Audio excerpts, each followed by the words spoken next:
Our mission at Operation Parent is to love and support parents, all parents and caregivers, by providing real-world information, connection, and most importantly, hope.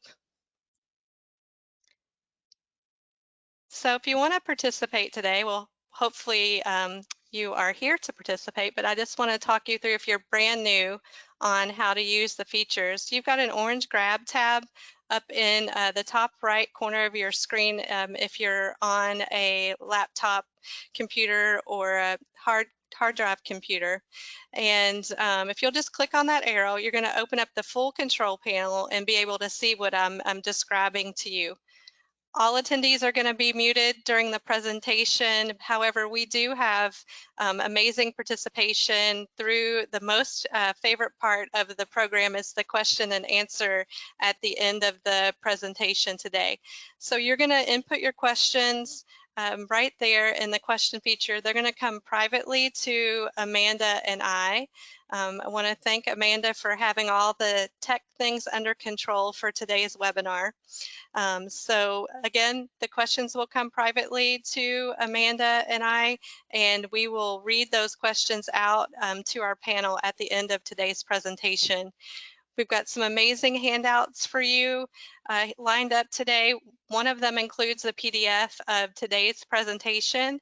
So they're all loaded here in the system. You can download them right from here if you'd like, here in GoToWebinar. So we've got the PDF of the slides. We've got some tips for coping with stress. We have the Hope Squad newsletter that they send out to families all over the country with wellness tips. That is in Spanish and English. And so you may download those there. You also received an email with those handouts included prior to this session. Just make sure and check the email that you did your webinar registration on.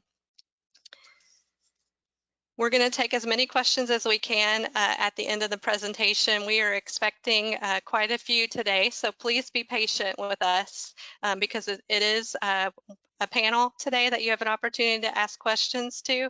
And we also have our first teen presenter with us today, which we are very thrilled about. Again, as I mentioned in the beginning, we're recording this session and it's going to be sent to you within 24 hours of the webinar.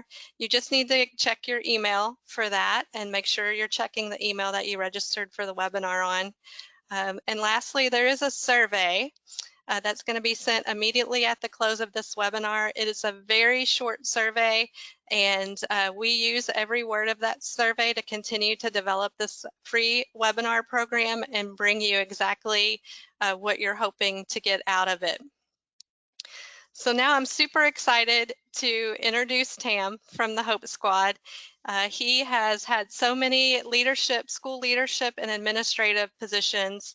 He has a broad range of experience. He has been wonderful to work with. He has a heart of gold for this work in terms of helping others and helping others be more mindful about mental health and suicide prevention. He travels the United States. He's been in many, many states while we've been working on this presentation. He sees it from every state, every angle.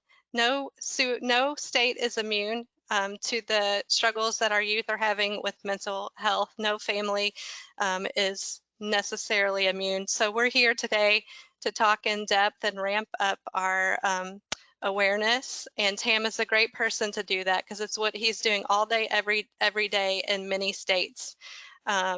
Right now, he is the Director of Education and Training for Hope Squad. He presents at state and national conferences. He does wonderful webinars like this.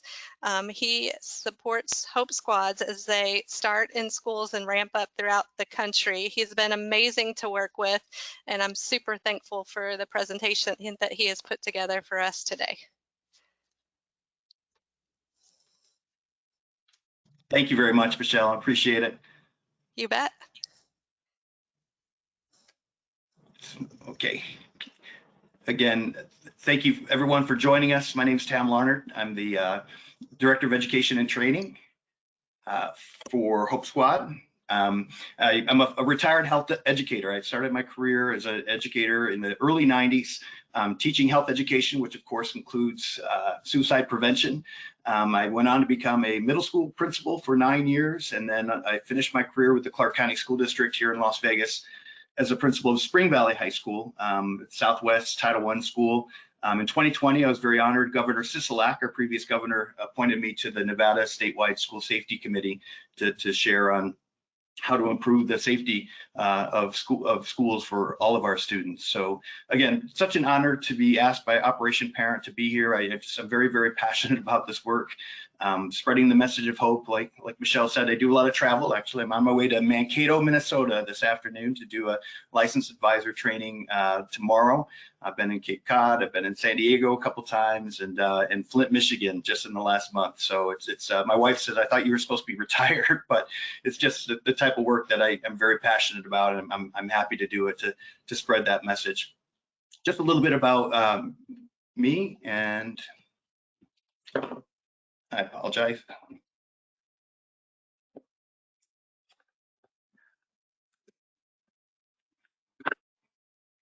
I'm having a hard time getting it to advance.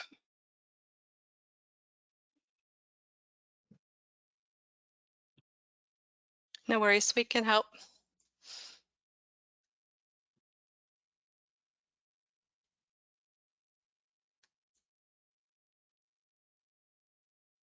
Yeah. Wow. We're working on it, Tam. Okay, thank you.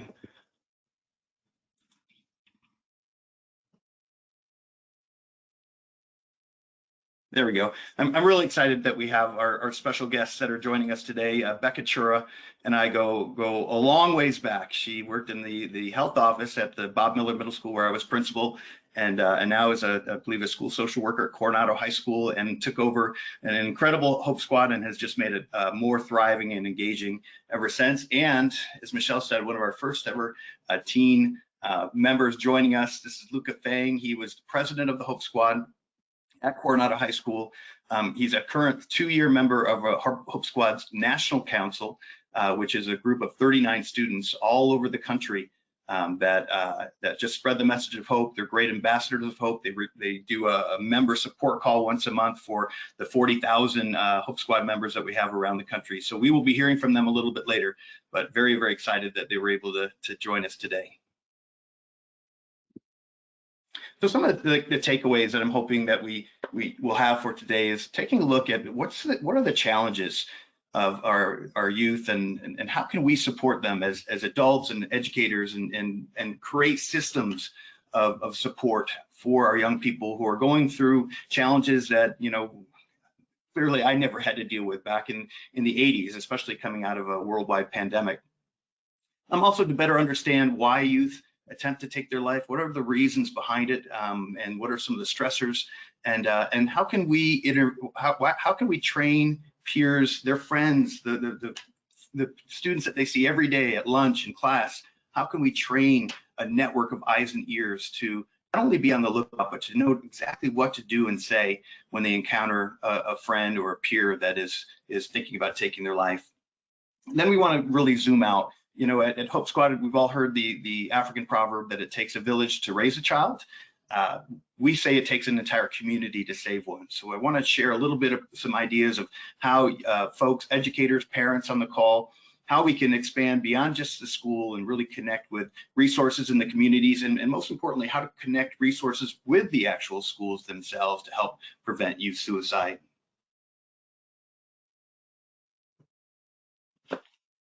So Hope Squad. Hope Squad is I'm very passionate about this because I know kids talk to kids. My own story is as a high school principal at Spring Valley, I lost a young lady to suicide in 2019. The night that she took her life, she was posting some very dark and cryptic things on her social media, which of course I would never see, but other students saw it because they told us about it after the fact. And they're not bad kids.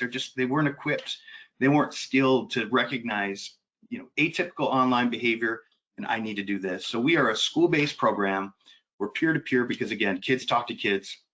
And we don't dance around that word. We are a suicide prevention program. We have a tremendous amount of other curriculum related to resilience and social media, inclusivity, and school safety. But we are a suicide prevention program that empowers trained and mentored students who are nominated by their peers to perform what we call intentional outreach with their fellow students. They're not afraid to go up to a student. They might not even know his or her name, but they see those signs that they've been trained to look for through their Hope Squad training, and they'll intentionally reach out and try to connect that struggling student with the help that they need. We are very excited. Just less than a month ago, Hope Squad was notified by the Suicide Prevention Resource Center, part of SAMHSA, that Hope Squad has been accepted to the SPRC Best Practices of Evidence-Based Registry. So if you want to take a picture of that real quick, but this is big for Hope Squad because obviously schools are concerned about this issue, but when they implement a new program, they want to make sure that it's been tried and true and proven, and Hope Squad is Evidence-Based Best Practices Registry with the Suicide Prevention Resource Center. So youth mental health, wow, many young people, they're just struggling coming out of the pandemic with mental health issues, made more pronounced, really amplified, I think would be the best word, knowing what they're dealing with the struggles of having been locked down and now, suddenly or slowly emerging back to school, back to the social groups that they had before, and so many of these struggles are then compounded by the messages and the things that they see on social media.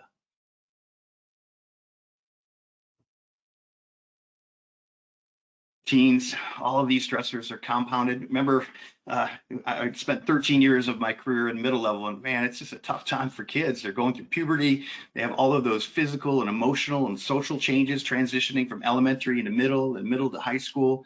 And it's just a really tough time for kids. And then some of those stressors, what I'm hearing from my friends that are still in the elementary level, is that the things I was dealing with as a middle school principal in the 2000s are now manifesting themselves at a younger and younger age. One of my friends told me the other day that 8 is the new 12, that the things that 12-year-olds used to do 10 years ago, 15 years ago, they're seeing on their elementary campuses, and it's obviously concerning. And this is one of the reasons, I'll talk a little bit more about it later, why I'm really excited to share information about our junior Hope Squad curriculum, which is age appropriate for grades 4, 5, and 6. If anybody ever tells you they're too young, they're not. Here in Las Vegas during the pandemic, we lost 2 8-year-olds and a 9-year-old to suicide. So the quicker that we can get upstream and begin these conversations with young people, even elementary age students, the more earlier we can identify those who are struggling and get them the help that they desperately need. And if your kids are anything like mine, they take on the whole world. So it just compounds any other stress that they might be feeling. But we've got a war in Ukraine, we've got global warming, global climate change. They may even have some issues at home with their parents losing their jobs and all of the pressures they get from social media. So many kids, they internalize these outside issues, which just causes that increase in stress and anxiety that they're feeling.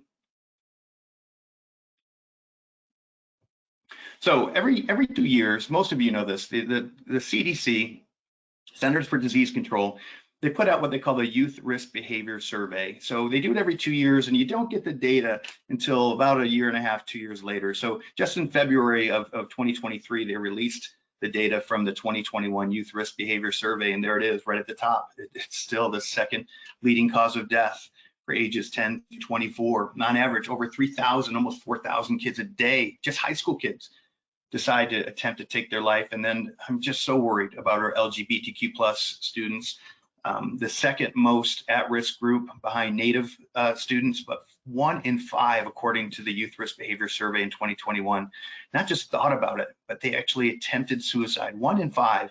And this is where the power of Hope Squad comes in. We know that 7 out of 10 youth, before they attempt suicide, they'll tell a friend that they're struggling beforehand.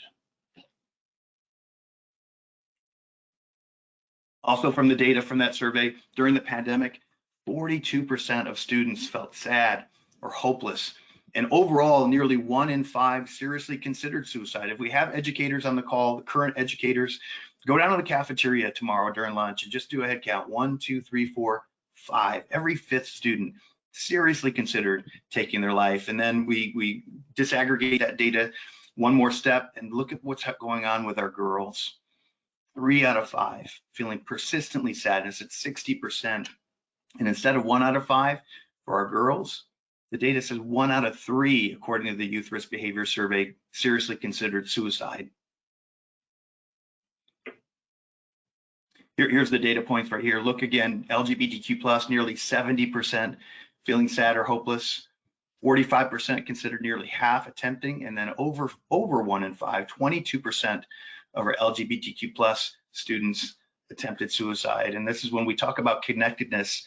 We've got to find ways to make sure we have safe places for schools, maybe even clubs that give them that group of friends where they know they feel supported and welcome. At Spring Valley High School, we had a thriving GSA, which is the Gay Straight Alliance, and every week after school, that classroom would be packed.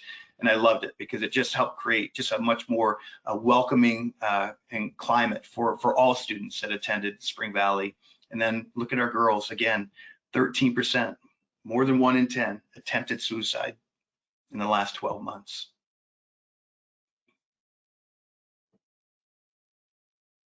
So when I do this training live, I always put up this slide and I tell people, all right, here comes the softest of softball questions you're ever going to get at a workshop. So look at the difference. This is 10 years of data spread out over 10 years, 2011 to 2021. And yes, boys went up, but boy, look at those girls. Look at the girls, 21% increase in just 10 years. So the question is, what's the change? What could be the causation of this? And of course, the answer always comes back immediately: social media. Our girls seem to be paying a lot more attention to what they see on social media and the negative impacts that it has on their lives as well. So the Surgeon General, you may have seen this was on all the nightly news programs just a few weeks ago. He recognizes that our youth, we are in a national crisis when it comes to youth mental health. It's a national concern. And about 2 years into the pandemic, ABC News had a special, you may have seen it, it was called 24 Months That Changed the World. And they took the Surgeon General to Mason, Ohio. Mason High School has one of our exemplar Hope Squads, but they asked him and interviewed him and listened to what he has to say specifically about the importance of training parents and also the power of peer-to-peer.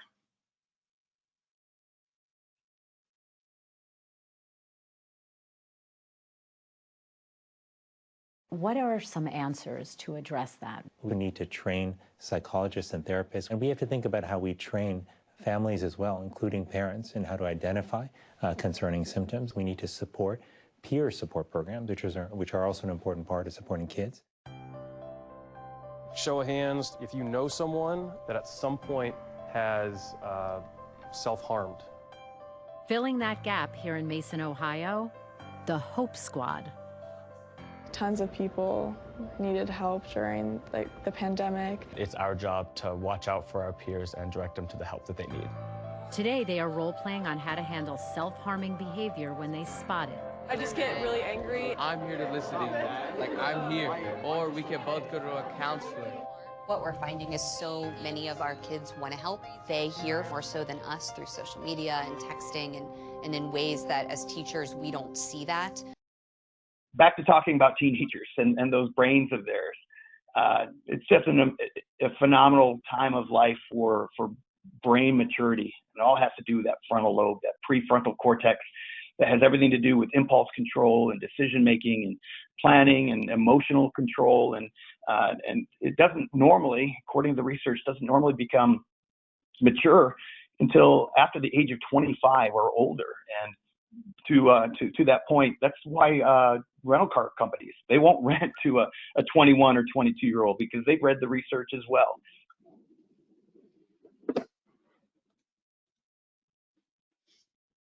You know, in my heart of hearts, these kids, I honestly don't think that they want to die. They just want that pain to go away, that pain that's compounded every day by the feelings of depression and hopelessness.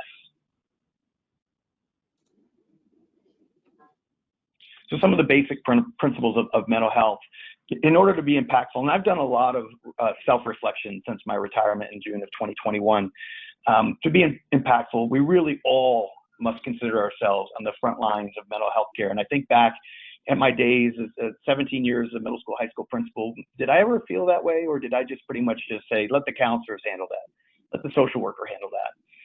And then we also have to understand that depression is an actual disease. It's not just a failure of the will or something people just need to get over or muscle through it.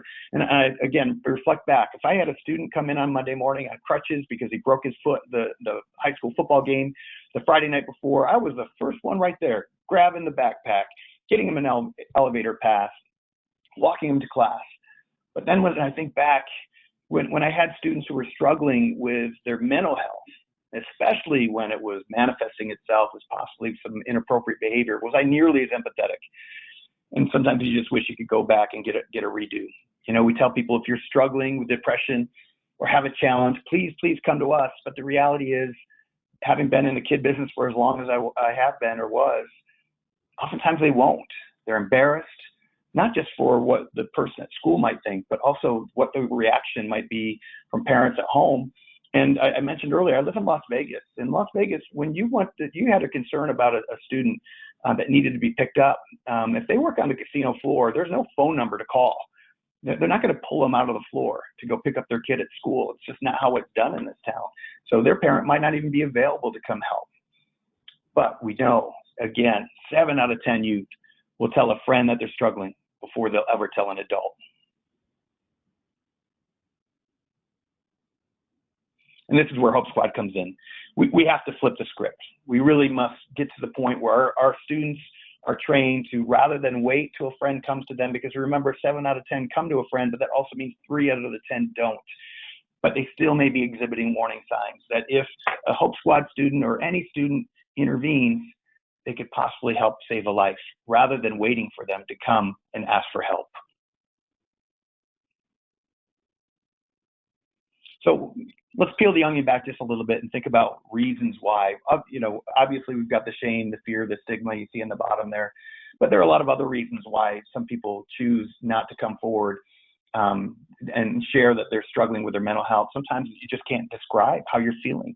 You're in this deep, dark place, and everything you see on social media is all the good stuff, right? Because people don't normally post the bad stuff on the Facebook or their Instagram.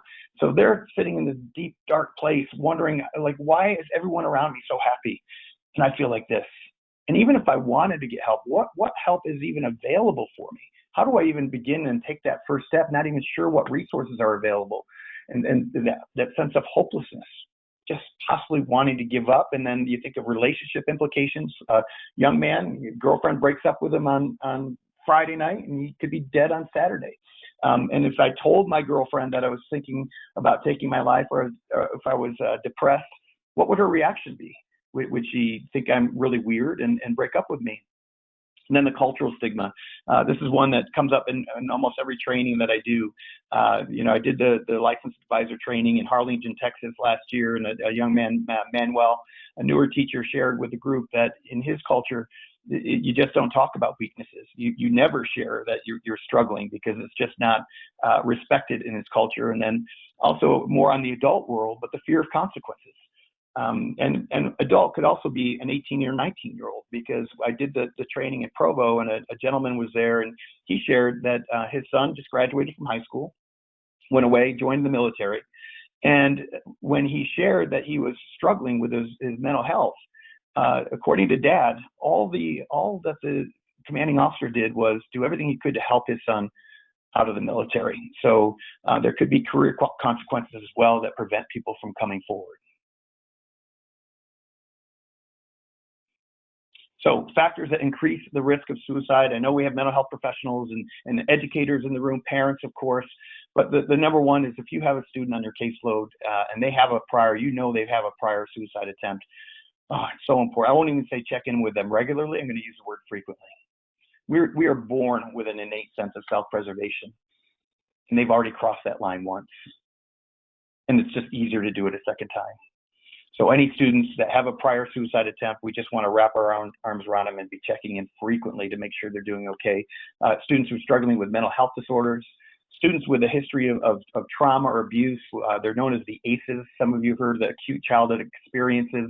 Could be mental, physical, or sexual abuse at home. Maybe a parent who is incarcerated, alcohol or drug abuse in the home. There's all those boxes, and the more boxes a student checks, the more at risk for suicide they are. There's a family history of suicide, a student who suddenly becomes aggressive with fighting, self-injury that I know the counselors in the room, I'm sure, have dealt with in their offices, eating disorders. And the last two I thought were really interesting. These come from, there was two professors from BYU that did a study. They looked at 5 years of youth risk behavior survey data, and they were trying to come up with an algorithm to try to accurately predict which students are most at risk for suicide. And these two kind of jumped off the page at me as I was reading their research. The lack of a father in a home, I think it was 71% correlated. I get it, not all dads are great dads, but that had a correlation. And then just turmoil in the home, the arguing, the maybe domestic violence or cops being called to the home also increase the student's risk for suicide.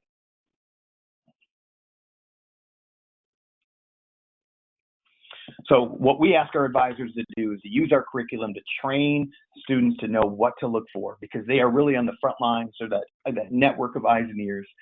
And of course, some of these might be very overt and hard to misunderstand. If a friend is saying, I'm going to kill myself, or I wish I were dead, I wish I hadn't been born, very overt, obviously. And obviously, our Hope Squad kids are going to try to get them the immediate help that they need.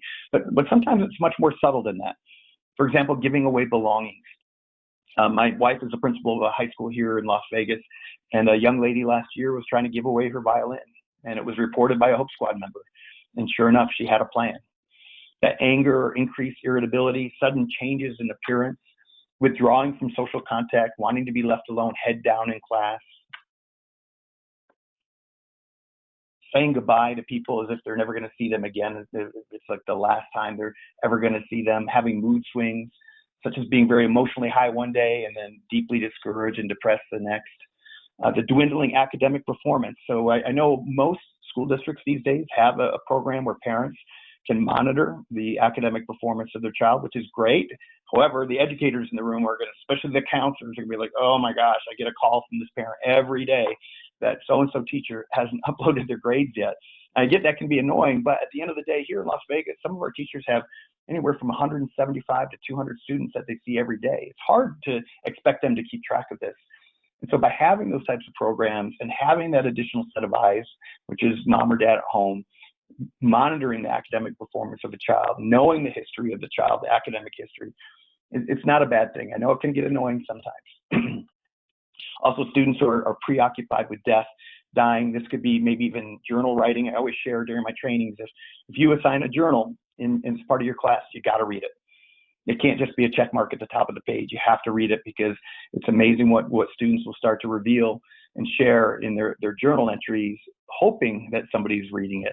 And then the last one there, if a Hope Squad member has a friend who's literally talking about an actual plan and how they want to do it, that's all hands on deck, huge red flag. We need to get that student immediately to a trusted adult on campus.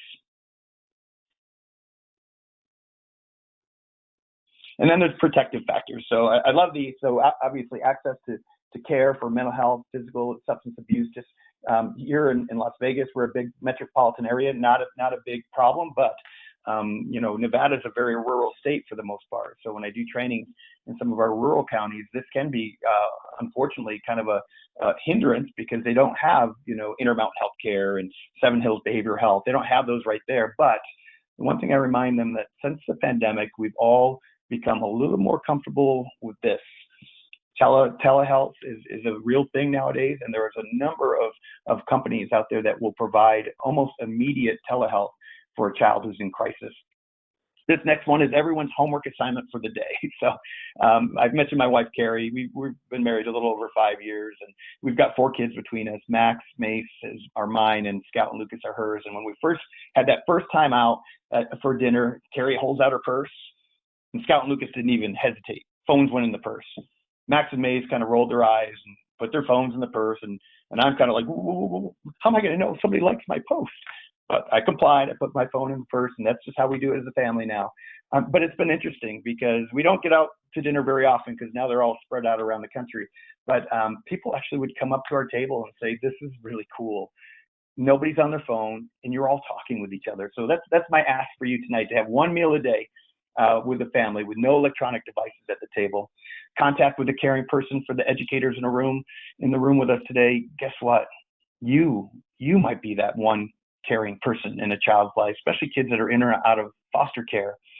That sense of connection, that's why it's so important to have these types of clubs and activities that build that intrinsic motivation for kids to want to be in school and want to stay and be alive. And then, of course, just developing that self-esteem and coping skills, building resilience with our students.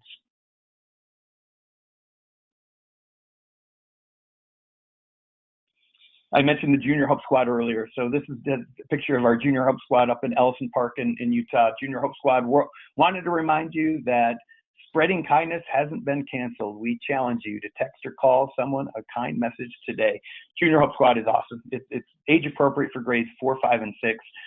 But every lesson, and we touch upon suicide prevention, but it's really a holistic mental health program dealing with resiliency, setting boundaries, self-care, inclusivity, empathy, and every lesson that we have has a children's book that goes along with that same theme that's recommended. And so, for example, the one on empathy, I believe it's The Giving Tree, which at 56, I still can't read without crying. But we asked the advisors to have the older kids, the 4th and 5th graders, and wear their Hope Squad shirt and push into those primary grades and read books like The Giving Tree, or when it comes to boundaries, Give a Moose a Muffin.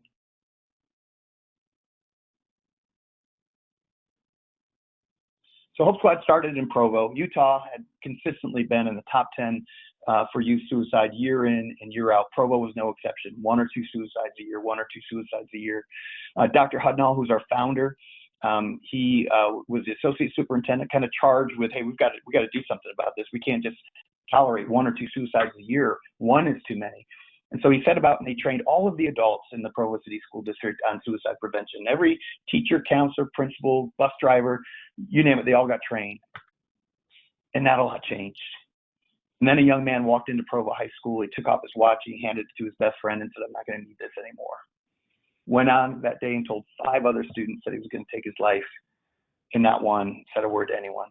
Again, not bad kids, just not skilled, not equipped to know what to do with that information. The young man did die the next day by suicide. And out of that family's tragedy, however, came the aha moment for Dr. Hudnall that we've got to get to the peer-to-peer level because kids talk to kids. And so they started the very first Hope Squad in Timpview High School, kind of an affluent school near BYU in the 2004-2005 school year. No suicides. And they chose Timpview because it was kind of ground zero where they're getting the most, protocols and attempts. No suicides.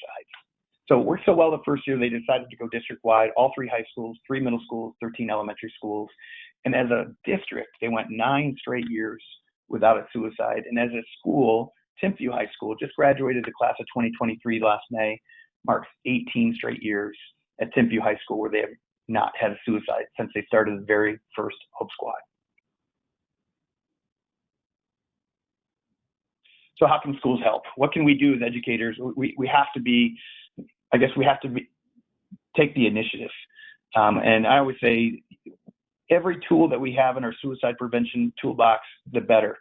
Obviously, I know most about Hope Squad and I value it the most because I just know it has that peer-to-peer component. Rather than just kind of a spray and pray assembly or something like that, it's ongoing and it's sustainable.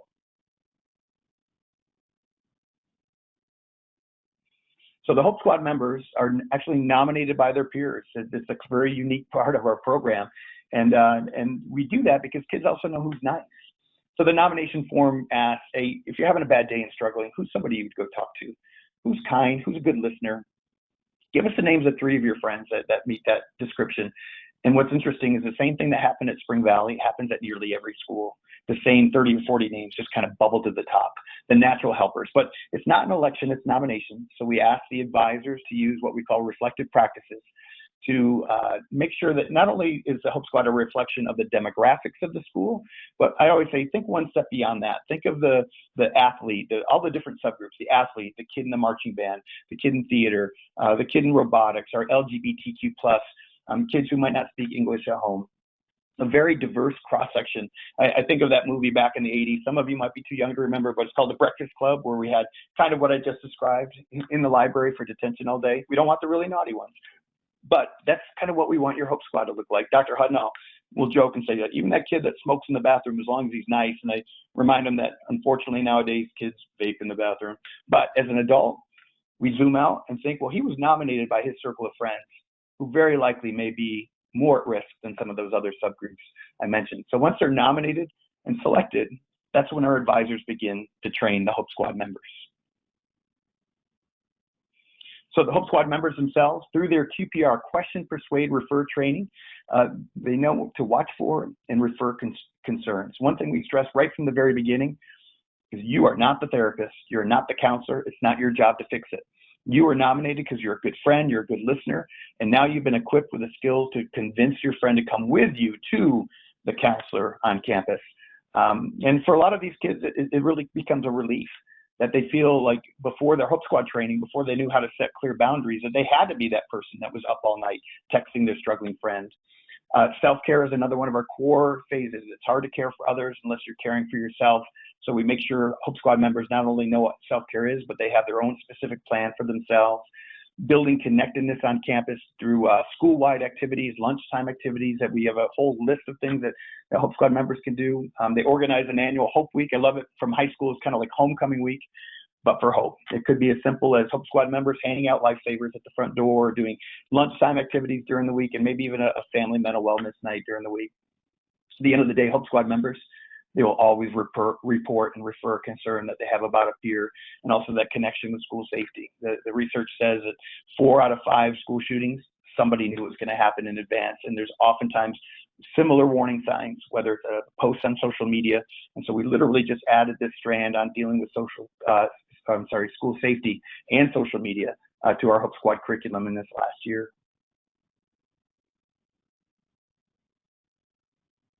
So we want our Hope Squad members, again, trained, equipped. We want them to be themselves, to know how to listen empathetically, to remain calm, be accepting, validate, offer that hope. The one thing we train them through their QPR is don't start arguing with them. Don't start, act shocked. I know it could be a very stressful situation when you have a friend saying that they're thinking about taking their life. Don't be giving them advice. Again, it's not your job to fix it. And most of all, don't take on their problem. Do what you need to do according to your training. Again, not to be a therapist or counselor, but just a good friend, a good listener, and then use your skills you learned through your QPR training to persuade that struggling friend to come with you to a trusted adult on campus. To be successful, I think it's one of the reasons why Dr. Hudnall brought me on, because I speak principles. So it's important that principals and faculty members, that they understand the important work that the Hope Squad will be doing on campus and are supportive of it. And we want dedicated advisors. It never works out well when people are voluntold. And what I found is, since I've left education and moved into the suicide prevention space, is that nearly every single person I speak with has been impacted by suicide, whether it's a friend or a former student, a coworker, maybe even a family member. So in all of our schools, very likely there's people who, when they hear about Hope Squad, will want to help and be part of this important program. And we recommend usually 2 or 3 per school. We do have a whole parent information PowerPoint and a parent permission form, so they can provide informed consent for their child to be on Hope Squad. Committed Hope Squad members, Spring Valley was an international baccalaureate school. IB kids are amazing, but they love to learn, but they're also notorious overcommitters. They want to be on everything.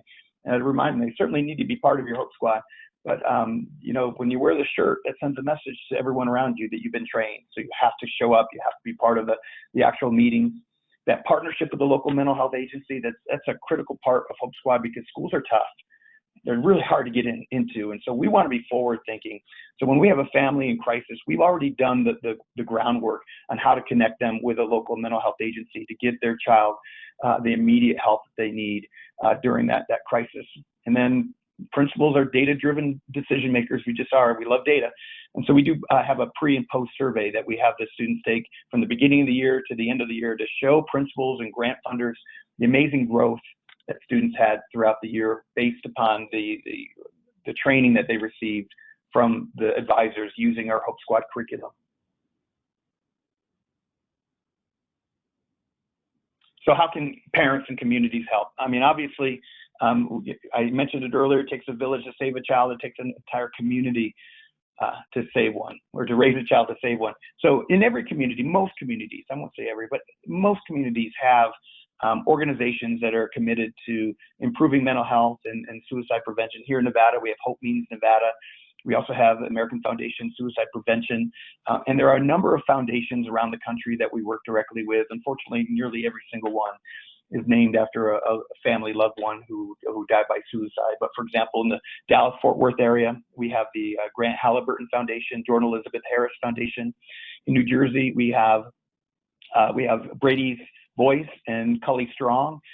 In Pennsylvania, we have Abby's Bakery. In the Chicago area, we have Alyssa's Mission. And I was just in Cape Cod a couple weeks ago with Sharing Kindness, who was started by a medical doctor who lost her son, 16-year-old son, to suicide. So maybe reach out and find if there's a foundation in your community that you could provide help. Oftentimes they'll host annual events, and I'm sure they would love to have parents and students help volunteer for the events that they host to help spread the message of suicide prevention and hope.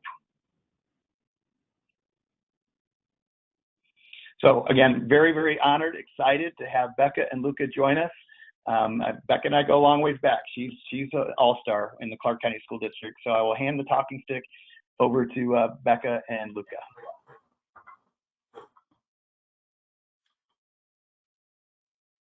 Hi everyone, I'm Rebecca Chura, coming to you live from Las Vegas. I am so happy to be here today.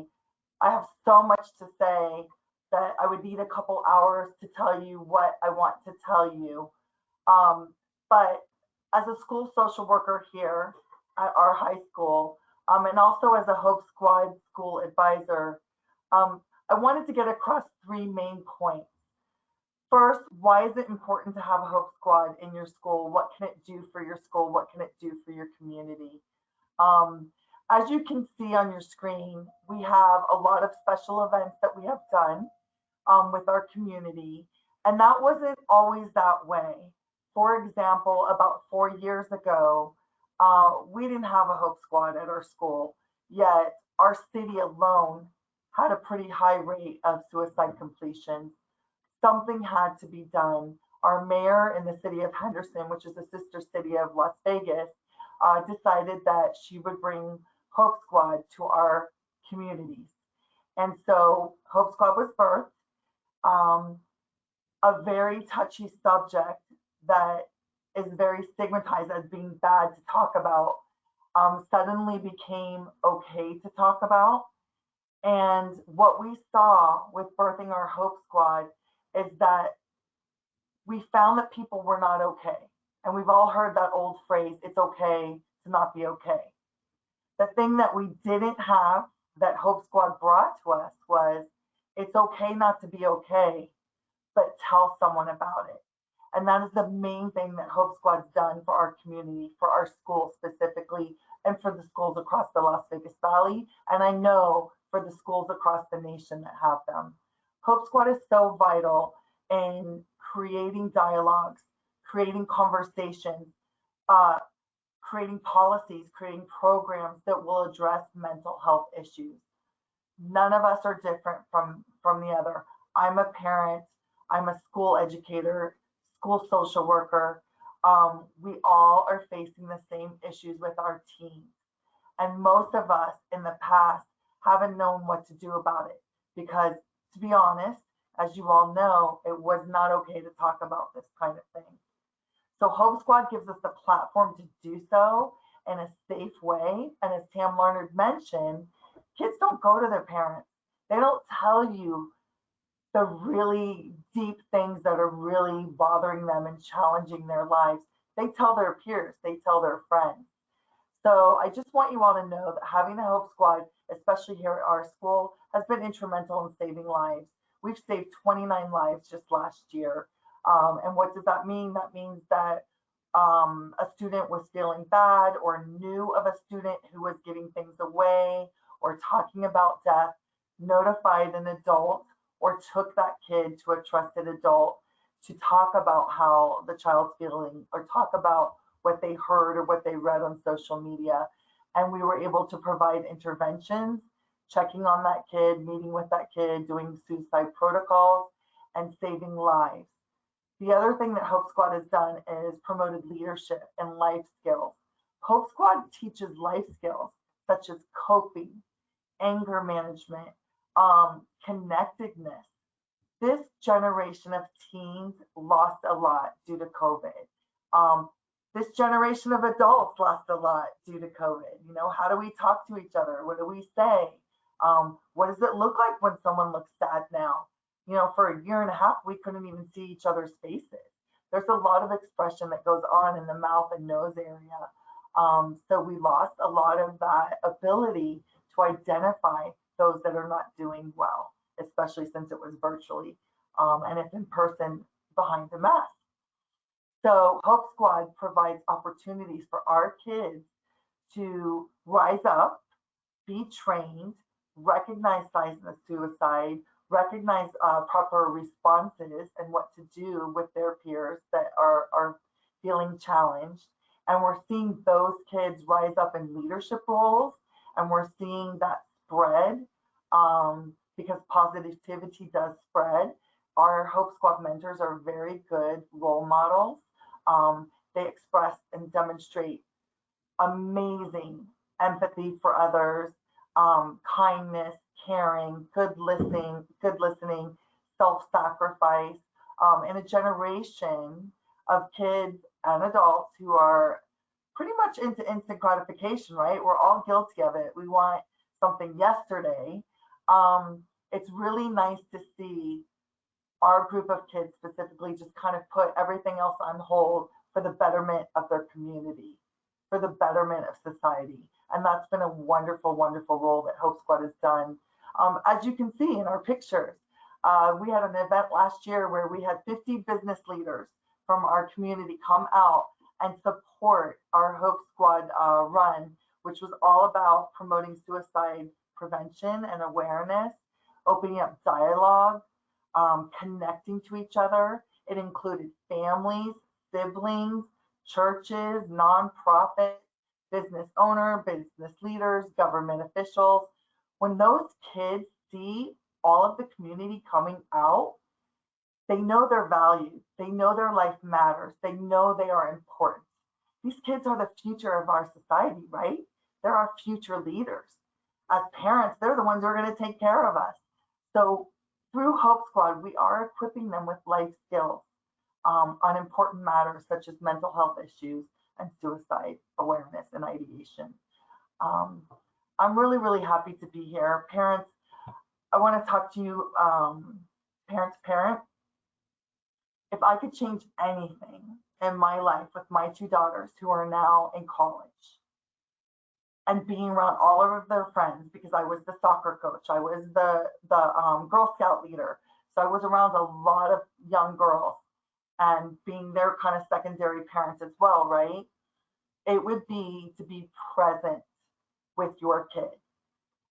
Make sure you're talking to your kid on a daily basis. I know we all have busy lives. I know we're working.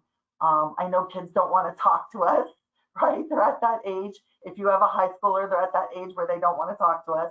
If you have an elementary school kid, you know, it's harder to have those kind of adult level conversations. But as Tam pointed out, at 8 years old, they're already thinking about adult things. Adult things are exposed to them every day through social media. So be present with your children. Listen to them. Don't be on your phone. Don't be thinking about what you're going to say next. Don't be watching a football game. Be present. A story I like to share is that I have a younger daughter who's a junior in college, and she just quit talking to me her junior year. She just quit talking. So I had no idea what was going on in her life. And this one day she asked me if I could take her to go get chicken wings, which was kind of weird because she's not really a chicken wing girl, but I was like, okay. So we went and we had chicken wings at this particular restaurant. And she just started talking to me and telling me things about her life. And I thought, they have chicken wing Friday every Friday. So on Fridays, I'm like, hey, let's go have chicken wings. And that became kind of our tradition where we would go have chicken wings on Fridays. And she didn't know it, but that was just my way, my money well spent to get inside her head, to be able to check in with her life. can also do that like in a long Starbucks drive-through line or an In-N-Out burger long drive-through line. Sitting in the car with your kid is a great opportunity to start a conversation because you're on a neutral playing field. So just remember, just be present, be listening, don't judge them, love them unconditionally. These kids are hurting. I'm seeing a lot of kids suffer from anxiety, depression, really trying to find themselves, which is normal, typical age-specific behavior. But with COVID, there's kind of a double whammy that's been going on, really struggling to identify their purpose on life. And Hope Squad brings hope. You've got to have hope in something. And so just remember those things when you're trying to reach out to your kid. It's important to know what's going on in their lives, both academically, both emotionally, both personally. Remember, you're a team player in their school. You're part of the team. The teachers, the staff, the siblings, your partner, your spouse, you guys are all part of the decision making for your child's education and your child's well-being. It's a shared power. Take ownership of it because you've got this. There's hope for all of us. Thank you. Thank you, Becca. Luca? Hi, everyone. My name is Mr. I think you might need a mute. Or, yeah. Hi, everyone. My name is Luca Fang, and I've had the pleasure of being on Hope Squad for 5 years now. I'm a senior, and I go to Coronado High School, which is located in Henderson, Nevada. And I started Hope Squad in 8th grade, and I didn't get the full experience until I was in my junior year because in 8th grade, me and my friend got nominated. We got nominated for this program called Hope Squad. And we didn't really know too much about what it was, and we were just like, okay, well, we'll just do this. We'll just do this together. We'll do it together. We'll go to the meetings. But actually, that was the year COVID hit, so our school got canceled. And we didn't really get to experience. We had one meeting, we didn't get to experience what it meant and the impact. And then in 9th grade, we all had 12 members, and it was virtual. So again, I didn't really get the full impact and experience of what Hope Squad can do. And during my junior year, which is often known as the toughest year of high school, I started to really understand the importance of mental health. With everything going on with like clubs and sports and classes, I started to experience the firsthand effects of what suicide ideation looks like. And I was having thoughts of self-harm, and I was feeling just alone, and I was feeling that I wasn't worth being here and being alive. And I remember this day distinctively. It was during the winter of my junior year where I was feeling like this, and I was at a Hope Squad board meeting, and I remember I just opened up to my fellow board members who went to my school, and the few advisors that were there, and I just was crying and crying about how I felt. So I definitely brought them off track, but I just think the importance is that mental health is so important, and talking about it, that really opened my eyes to being devoted to mental health and getting others to know that there are people there for them. Hope Squad has done a lot for me. I have found a community, Hope Squad, that really cares about me and other people as well, because it brings the best people together, not necessarily the best students. Like Mr. Larnard said, it doesn't need to be students from AP classes or IB classes. It brings students from every corner of the school together, and it not only does it help others, but also helps those within, because it makes them aware of who's there, who's someone you can talk to. It also makes them makes the Hope Squad members aware of what mental health looks like. And I think it's important to note that mental health doesn't discriminate. It looks differently on everyone. It's not one size fits all. Like if you think of someone who is having thoughts of suicide ideation, it's not always going to be the student that's a little more quiet or a little more put together, or the person that sits alone at lunch. Like it doesn't discriminate. It can be the student. Not many people talk about the fact that it can be the student like me who is in all these classes, these AP classes, this resume builder and clubs and sports and all these things. It looks different on everyone, and what Hope Squad does for others does for itself and for its members. And I experienced that, and I've grown a lot from that moment, and it's fueled my passion even more for mental health. And I put that passion towards events like you see on the screen, like the Color Runner or partnering with Intermountain Healthcare, because through our events and through the things I've done last year, my main goal was just to make sure that no one else feels like the way I did. And on the surface level, it just may seem like an event or it may seem like this random thing, but it just lets others know that there are people there for them, and it's okay to talk about it. And that was my whole goal for last year, and that was what I was really passionate about. And shifting a little more away from Hope Squad, I know there are a lot of parents listening right now, so I guess this next message is for you guys. So last year, my parents are recently divorced, and in the process, I actually lost the relationship with my mother, and I just want to share things that she could have done differently, I guess, in order for you guys to go home and do the things I'm telling you guys with your sons and daughters. And I just think the main thing is kids like me or teens want to be heard. They want to be heard, and they also want to feel like they can talk about things with you. So I think it would have been really important for me if my mom or even my dad, I've lived in a household where mental health isn't talked about the way you feel isn't talked about a lot. It wasn't just really not in our culture.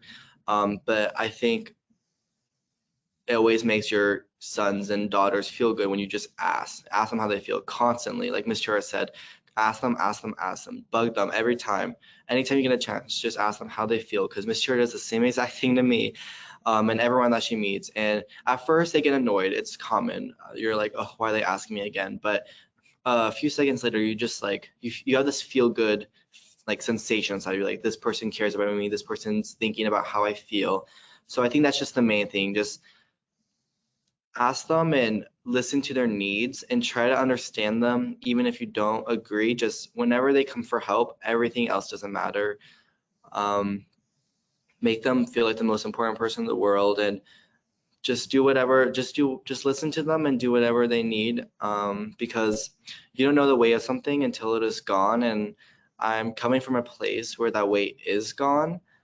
So I just think it's really important for there to be dialogue about how people feel. And for parents, I think it's important for you guys to create a safe space for that dialogue, and to make your children feel like they're being heard. And I know I've talked a lot, so I know we're over, but the two main things I want to leave you all with is to become a proponent for Hope Squad. Talk to your schools, promote Hope Squad, because I don't know where I'd be without it, and I know for a fact that my school I'm at is in a better place, undoubtedly, because of Hope Squad.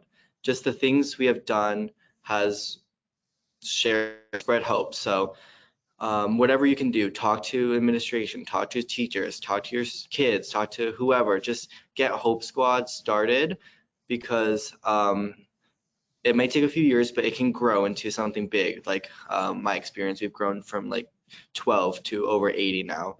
And second, make your child feel like they're the most important thing in the world, because like I said, you never know if the way of something until it's gone. And I can tell you that from a place where that way is gone, just to make your child feel seen and heard. And I really appreciate you all taking the time out of your day to listen to some random teenager from Nevada. But yeah, I want to thank you all for listening to me, and I'm going to turn it back over to Mr. Larnard. Thank you. Wow.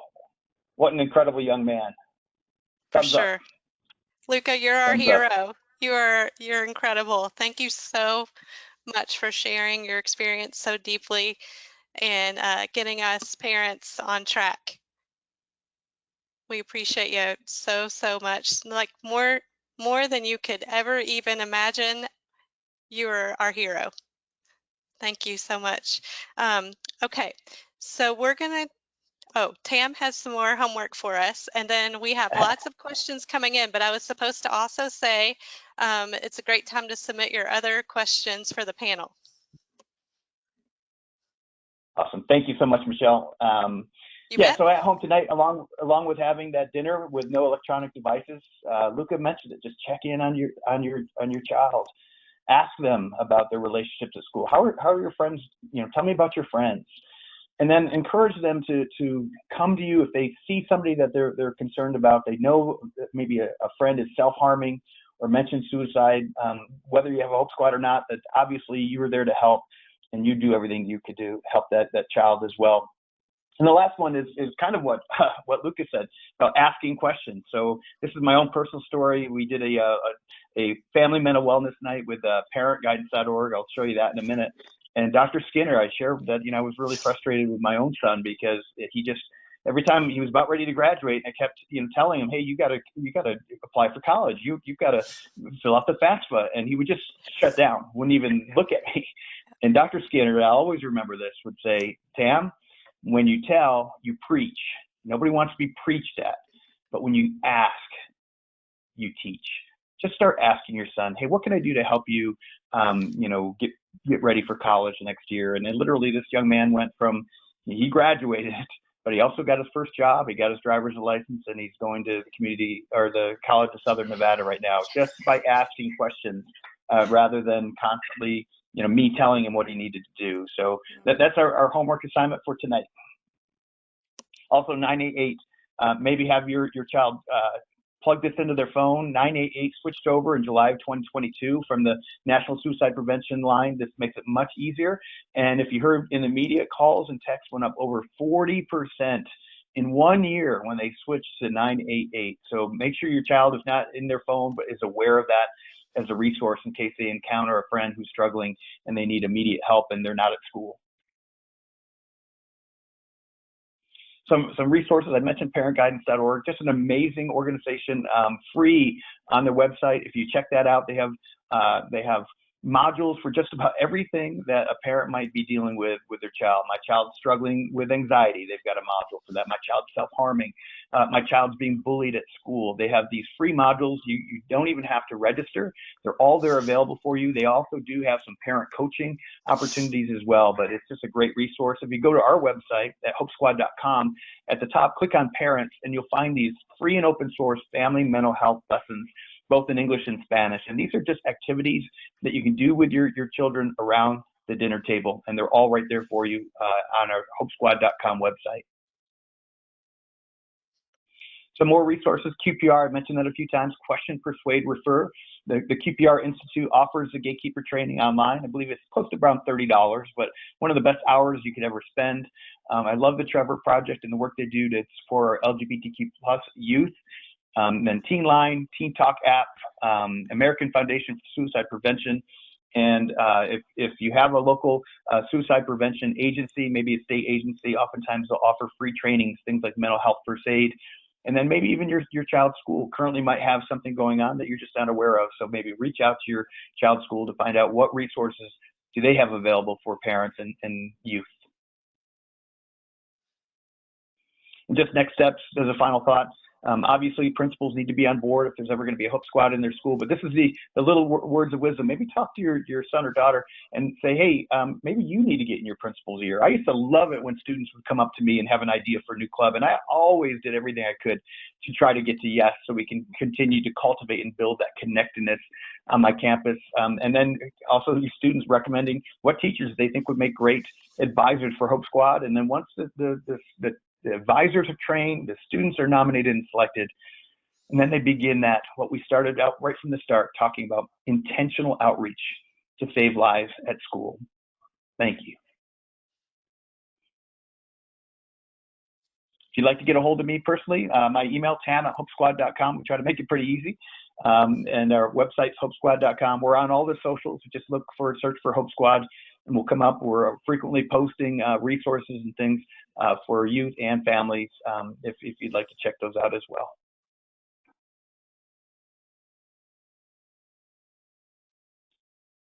And Michelle was telling me about the parent handbooks that Operation Parent offers. I'm going to hand the talking stick off to you, Michelle, because I got them in the mail. They're a tremendous resource, but I know you know a lot more about them than I do. Tam, thank you so much. It is an additional prevention resource for parents and caregivers, grandparents, aunts and uncles that are with us today, or maybe if you watch our call later. So in relation to mental health and suicide, for those of you that might already have the handbook, there's a wonderful, or if you don't, we'd like for you to check it out. There's really great information about coping skills, how to deal with overwhelming emotions, to recognize behavior changes and self-harm at the elementary level. So we have an elementary handbook, and we also have a middle and high handbook. And in the middle and high, we go into more serious things about taking threats seriously. That's for both young and old, but and also diving into asking the question directly. This goes for young and old too. Ask directly if they're thinking about hurting themselves, if you really are seeing some serious warning signs, as Tam took us through so greatly today. And just remember as a parent to trust your intuition. I mean, that's one thing as a parent, we know when something is off.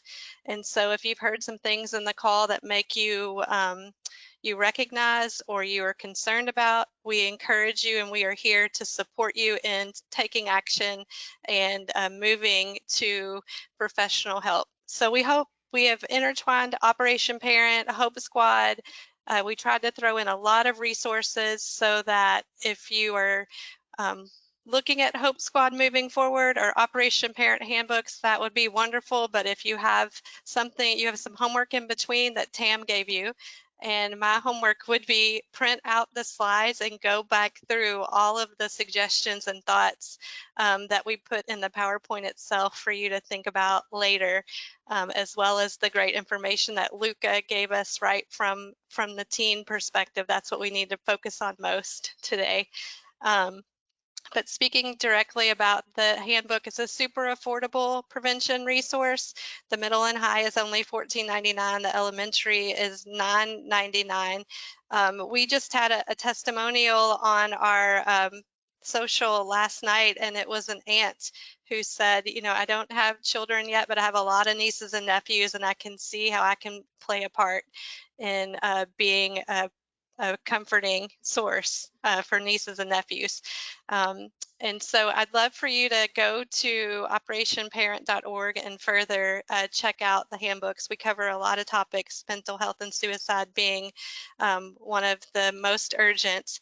And we have actually received feedback that our handbook did save a life on the mental health and suicide perspective. So luckily, a student had come home and shared that they were concerned about a friend to a parent, and the parent had recently received a parent handbook and remembered reading.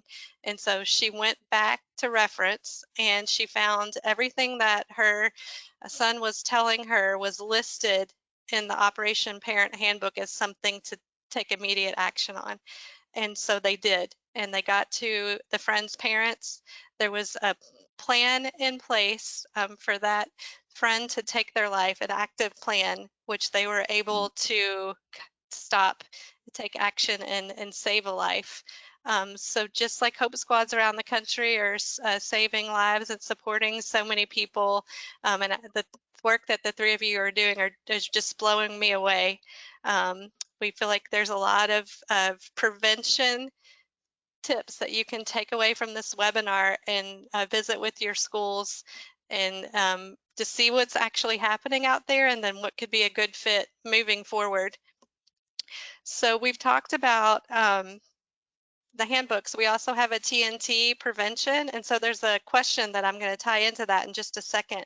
But we have a new trends and training prevention program as well, and that is for middle school age, and it's our drug-free coalitions, churches, groups of any sort are going to love this. And it's a ready-made prevention program, and it's teaching teens really great refusal skills right from the get-go. And so when you get to teens early and you're ramping up the prevention skills, amazing things happen.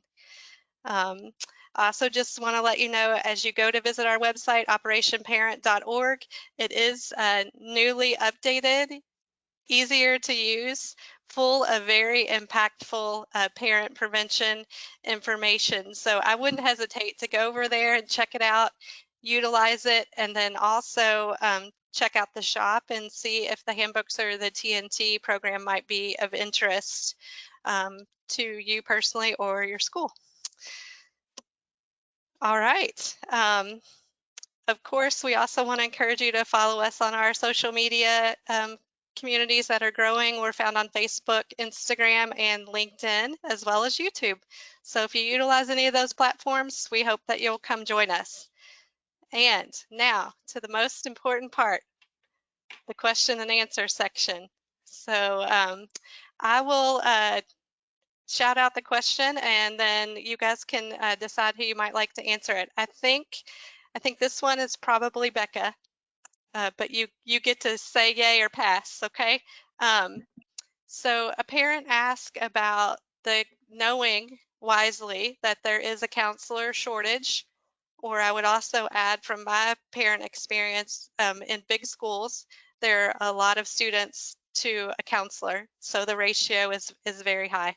So what are some of your thoughts about, in addition to you being an amazing counselor, what are some of the other resources that students can tap into if they're struggling?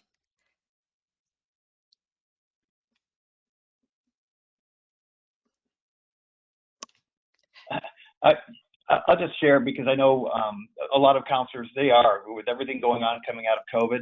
And the one great thing about Hope Squad is any adult that's allowed on campus can be a Hope Squad advisor. In my wife's school, it's 2 English teachers. I had a PE teacher and a math teacher. We provide everything that the adult needs to know. We just need the passion. We need somebody who wants to do this work and wants to lead a group like this of these amazing young people on campus. It's awesome when counselors and social workers like Becca want to be involved, but it's not required. It could really be any. In one of the high schools here in Henderson, it's a campus security monitor and a social worker that lead the Hope Squad. So all educators are feeling a little overwhelmed right now, and it's hard to get them to take on that one more thing, but we want this to be the thing that fills their cup. So everything's provided. It takes as long as downloading a PowerPoint and reading a script to be a Hope Squad advisor and to lead a meeting. So what I want to talk about as a school social worker and addressing our critical need for, we're not going to have the right ratio, especially in our school. We're 3,300 kids, and we have 9 counselors and 1 school social worker. So there is a suggested ratio that we just can't meet as part of school district policy. But what we have done here at Coronado to kind of address what you were asking, Michelle, is we have made teachers honorary Hope Squad advisors, because they have bought into the program. They don't necessarily have the time to come to every meeting every week, but they are trained. They wear the shirts. They are known as safe adults to turn to, especially when a counselor and a school social worker isn't ready. From a parent point of view, what do you do when your kid's struggling and they can't even get in to see the counselor because the counselor's so busy and has a line of 10 kids out the door, or the social worker already has 3 kids out the door? Go online, go to your local resources, go to the National Suicide Prevention Hotline if you think it's that issue. Go to Youth Teen Mental Health resources and sites. Go to the Hope Squad site. They have a lot of resources that parents can tune into.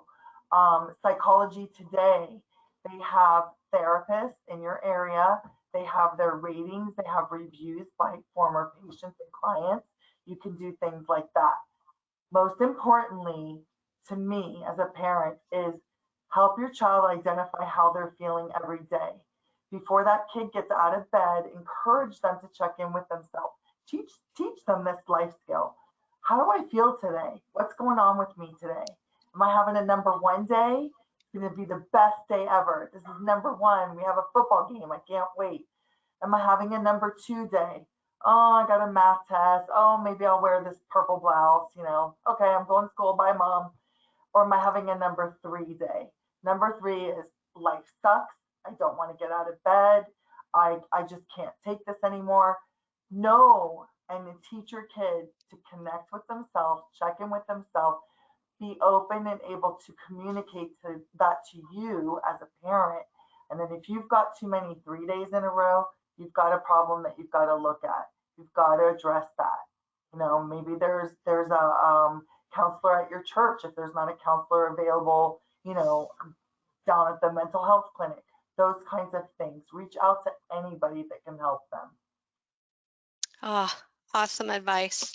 Keep going. You have to be very resourceful today to get plugged into resources. So I thank you for that encouragement for sure. Just keep digging, right? Yeah. Luca, so you're like many high school students and your load is heavy, AP classes, and you're very involved and you're very empathetic and caring teen. What advice do you have for parents to help when we see our teens carrying similar loads with a lot on their plate? They're wanting to achieve and do well in all areas.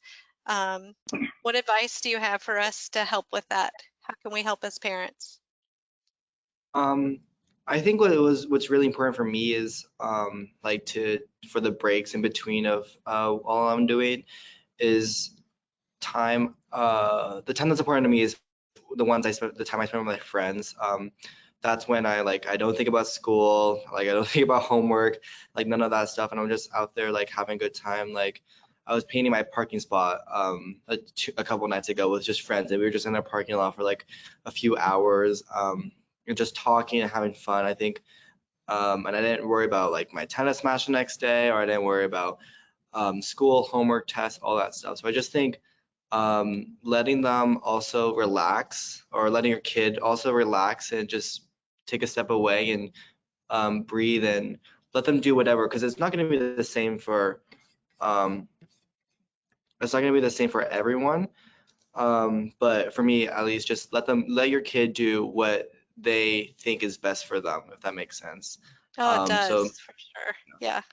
What do you like doing best with your dad? How do you have, you're busy and I know you don't have a lot of time for dad, but when you do have time, what's your favorite thing to do with your dad?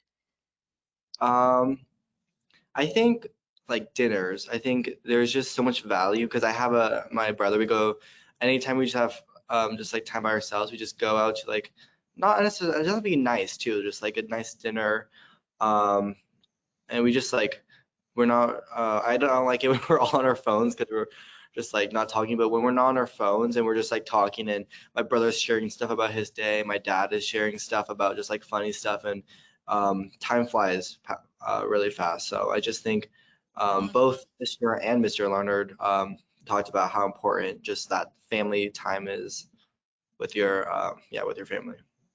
Could not agree more. And we're gonna close on one powerful question that I would like all three of you to just give your most critical advice for us. And it's something that we try to interweave throughout this presentation as we work together. What can parents do at home to encourage their kids to watch out for struggling peers around them, regardless of if the Hope Squad is there yet or it's coming down the line? What can every parent do in every home to strengthen their own children, youth, to watch out for friends and classmates? I think it's that question. Tell me about your friends. How are they doing? And you could always share because sometimes kids want to adhere to that code of silence because they don't want their friend to be mad at them.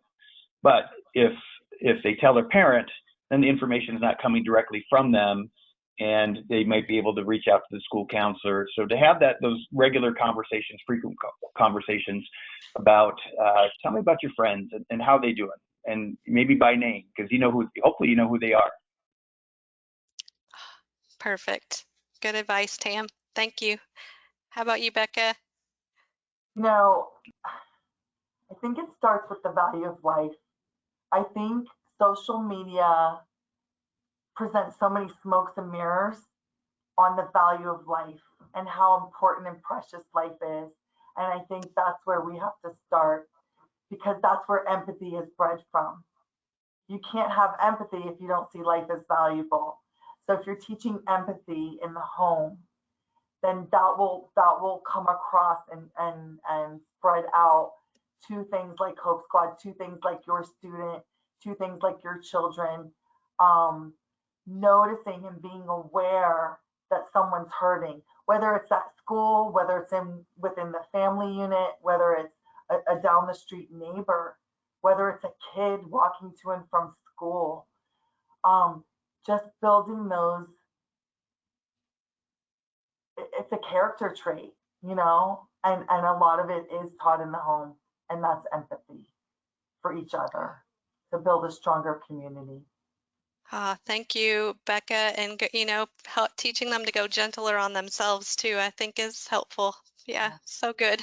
Perfect. What do you think, Luca? I'm gonna take a different approach. Sure.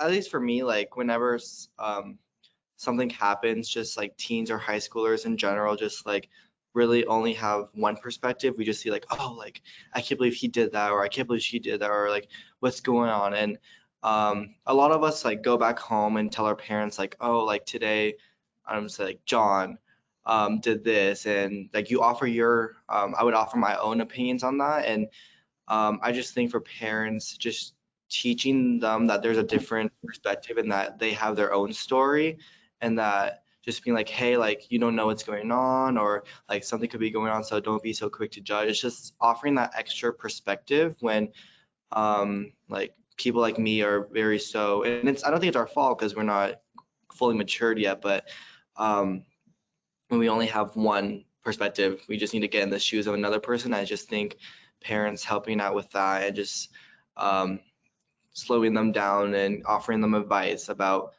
what like a different perspective could be, I think is really important for showing kids that there are others out there struggling, and showing kids to recognize those signs. So Luca, that's really beautiful, such beautiful advice to stay open-minded, and like you really never know how much trauma someone might be bringing, or all the other things that they're have gone through, going through in their family. So that's a beautiful perspective and reminder to just stay open and be open around folks. I think I can speak for the panel, all of us, in saying it's the perfect time to do a temperature check with your own teen in your houses, with school starting, new classes, new loads of things. It's a beautiful time to do that temperature check, and then to ramp up their skills in looking out for others. And I think we've tried to give you a lot of ideas